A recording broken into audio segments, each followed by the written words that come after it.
Assalamualaikum warahmatullahi wabarakatuh. Halo anak-anakku kelas 3, bagaimana kabar kalian hari ini? Semoga tetap sehat dan semangat ya. Nah, hari ini berjumpa kembali dengan Bu Feni untuk mengikuti pembelajaran. Tapi alangkah lebih baik sebelum mengikuti pembelajaran hari ini, kita berdoa terlebih dahulu. Berdoa menurut agama dan kepercayaan masing-masing, dipersilahkan. Berdoa selesai. Nah, anak-anak, hari ini kita akan membahas mengenai tema 1, subtema 2, pertumbuhan dan perkembangan manusia pada pembelajaran 1 dan 2. Sekarang anak-anak siapkan buku kalian, buka buku temamu, mari kita ikuti pembelajaran hari ini dengan semangat. Ya, anak-anak, kita masuk ke tujuan pembelajaran 1. Ada 8 tujuan yang akan kita capai pada hari ini. Yang pertama adalah setelah membaca, siswa dapat mengidentifikasi perbedaan pertumbuhan dan perkembangan dengan tepat. Yang kedua, setelah membaca, siswa dapat menjelaskan perbedaan pertumbuhan dan perkembangan dengan tepat. Ketiga, setelah membaca, siswa dapat mengidentifikasi pertumbuhan dan perkembangan dirinya dengan tepat. 4. Setelah mengamati, siswa dapat menuliskan perbedaan pertumbuhan dan perkembangan dirinya dengan tepat. Yang kelima, setelah mengamati contoh, siswa dapat menentukan hasil penjumlahan dengan benar. Keenam, setelah mengamati contoh, siswa dapat menyelesaikan masalah sehari-hari terkait penjumlahan dengan benar. Ketujuh, dengan melakukan kegiatan menari, siswa dapat mengidentifikasi gerak kuat dan lemah pada tangan dalam suatu tari dengan benar. Dan yang terakhir adalah setelah mengidentifikasi gerak, siswa dapat memperagakan gerak kuat dan lemah pada tangan dalam suatu tarian dengan percaya diri. Ya, kita masuk ke materi hari ini mengenai pertumbuhan dan perkembangan manusia. Nah, anak-anak masih ingatkah kalian bahwa makhluk hidup itu ada hewan, ada tumbuhan, ada juga manusia. Nah, manusia ini merupakan salah satu makhluk hidup ya. Manusia memiliki ciri-ciri yang sama dengan makhluk hidup yang lainnya. Salah satu ciri-cirinya adalah mengalami pertumbuhan dan juga perkembangan. Nah, pertumbuhan manusia ini terjadi sejak kecil, sejak berada di dalam kandungan. Setelah lahir, pertumbuhan manusia akan bertambah besar dari bayi, kemudian anak-anak, remaja, dan tumbuh dewasa. Nah, setelah dewasa nanti, pertumbuhan manusia akan berhenti.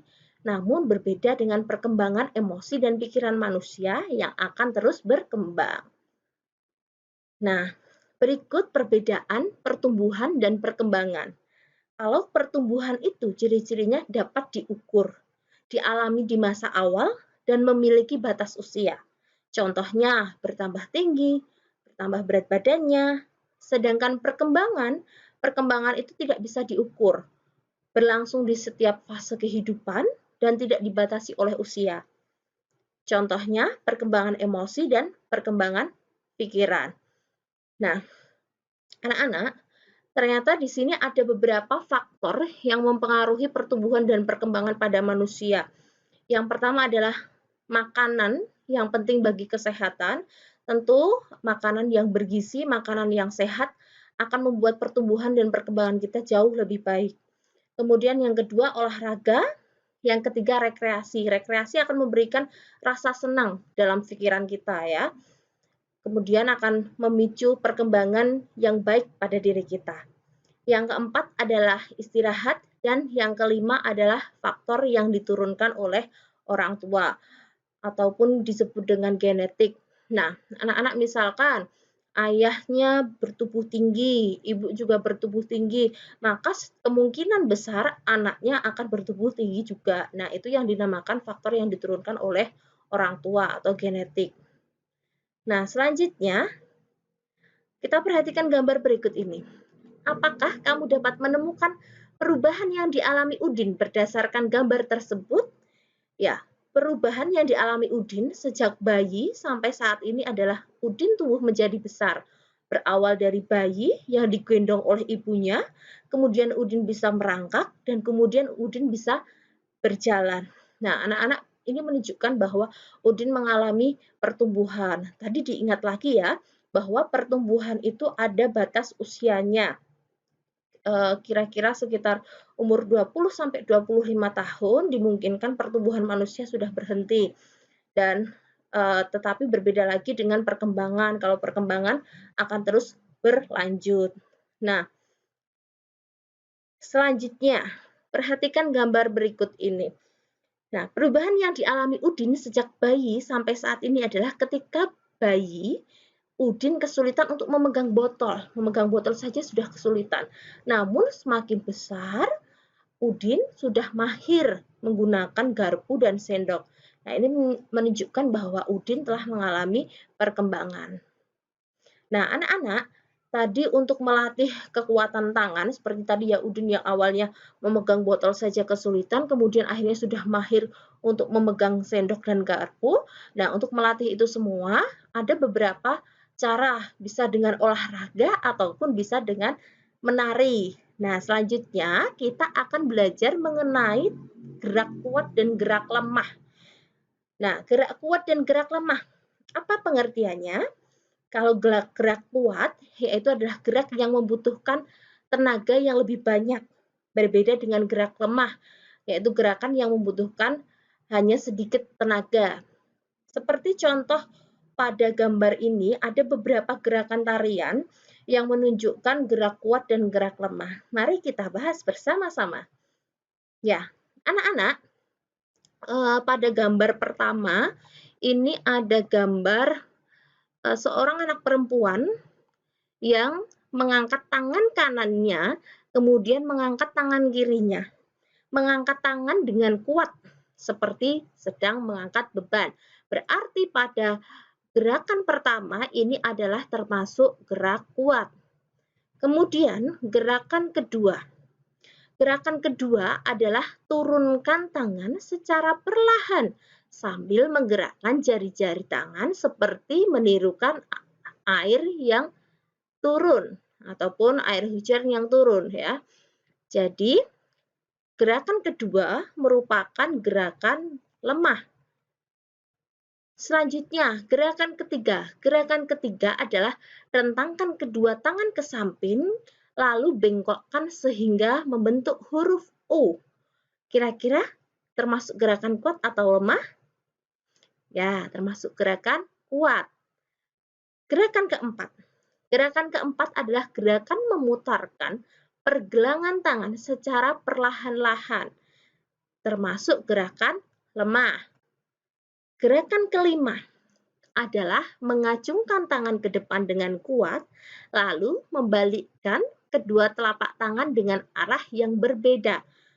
Gerakan kelima ini termasuk gerakan kuat. Dan gerakan yang terakhir, gerakan keenam, adalah bertepuk tangan. Tepuk tangan ini dapat divariasikan dari gerakan yang lemah sampai gerakan yang kuat. Misalkan bertepuk tangan dengan 2 jari, 4 jari, 6 jari, 8 jari, dan terakhir 10 jari. Jadi bisa divariasikan ya.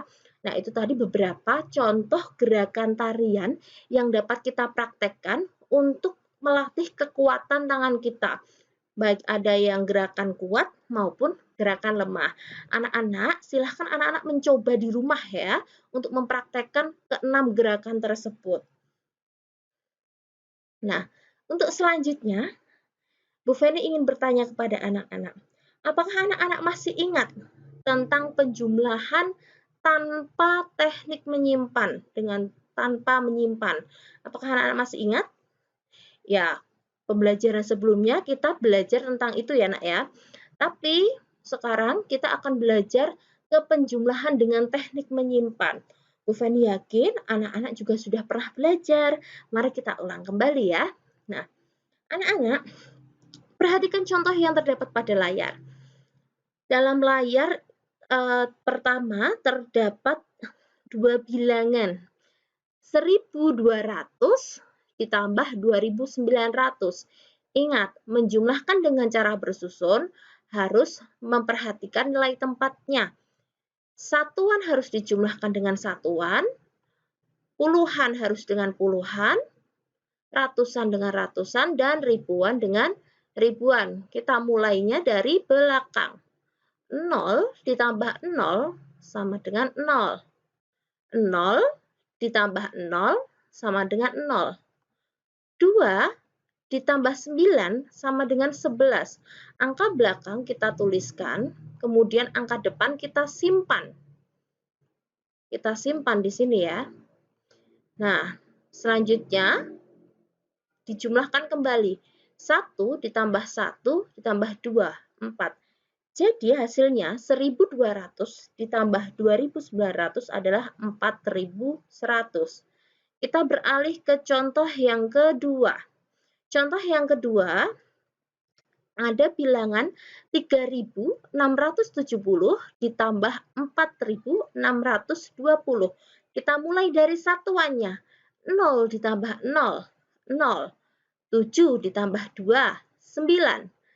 6 ditambah 6, 12. Tuliskan angka yang belakang. 2, kemudian disimpan 1. 1 ditambah 3 ditambah 4 sama dengan 8. Ya, selanjutnya kita beralih ke contoh yang ketiga. Nah, ada dua bilangan 4850 ditambah 4571. 0 ditambah 1 sama dengan 1. 5 ditambah 7 sama dengan 12.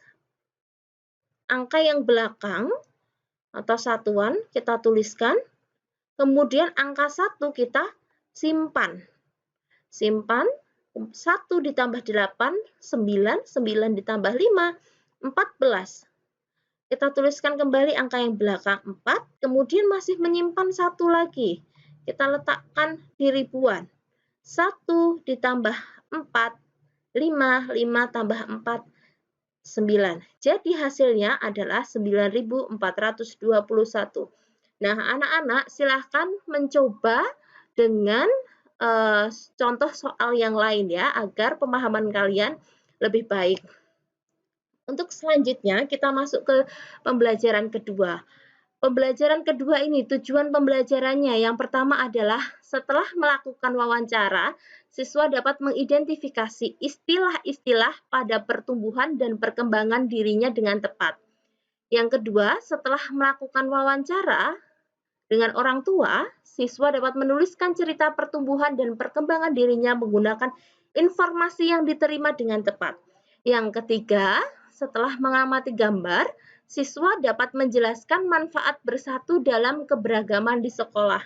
Dan yang terakhir adalah setelah mengamati gambar, siswa dapat menceritakan pengalaman berkaitan dengan manfaat bersatu dalam menjalankan satu kegiatan di sekolah. Nah, anak-anak, gunakanlah informasi yang sudah kamu peroleh dari orang tuamu tadi untuk menuliskan cerita tentang perkembangan yang terjadi dalam dirimu. Ya. Selanjutnya, menghargai perbedaan. Nah, perubahan tinggi dan berat badan manusia tentu saja berbeda-beda. Tinggimu dan tinggi temanmu pasti berbeda-beda ya. Kekuatan manusia pun juga berbeda-beda.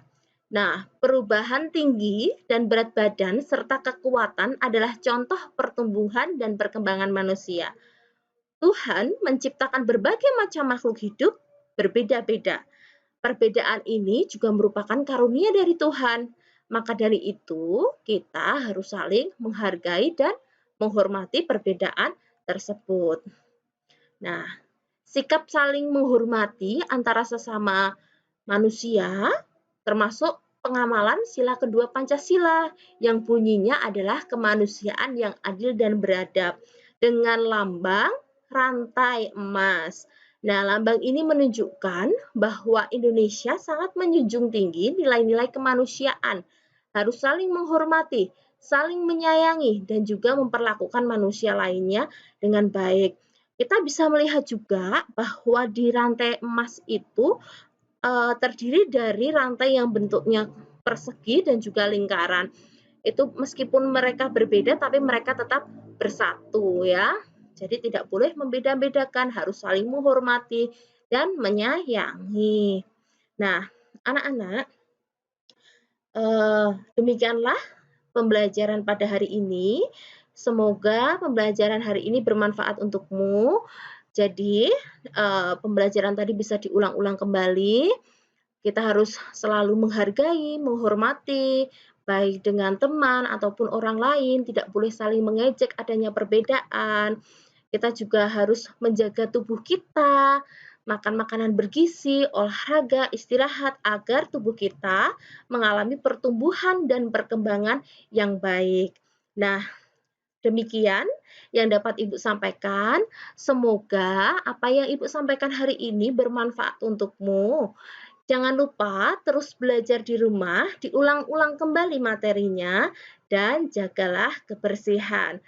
Demikian Ibu akhiri. Wassalamualaikum warahmatullahi wabarakatuh.